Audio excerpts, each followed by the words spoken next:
Hi friends, అందరు ఎలా ఉన్నారు? నేను చికెన్ బిర్యానీ చేస్తున్నానండి. చికెన్ బిర్యానీ నా స్టైల్లో ఎలా ఉంటుందంటే, కొంచెం చికెన్ వాష్ చేసుకొని దాంట్లో కారము, ఉప్పు, పచ్చిమిర్చి వేసుకోవాలి. నెక్స్ట్ ఆ తర్వాత కొంచెం గరం మసాలా, పచ్చి ధనియాల పొడి అండ్ బిర్యానీ మసాలా కూడా వేసుకోవాలండి.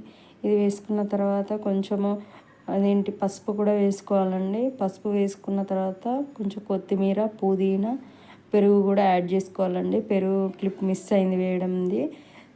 నెక్స్ట్ ఇక మనము కట్ చేసుకున్న ఆనియన్స్ ఉంటాయి కదండి, అవి కూడా మంచిగా బ్రౌన్గా వచ్చే వరకు వేయించుకొని దాన్ని కూడా మనం చికెన్ మ్యాగ్నేట్ చేసి కలుపుకున్నాం కదా, దాంట్లో వేసి కలుపుకోవాలి.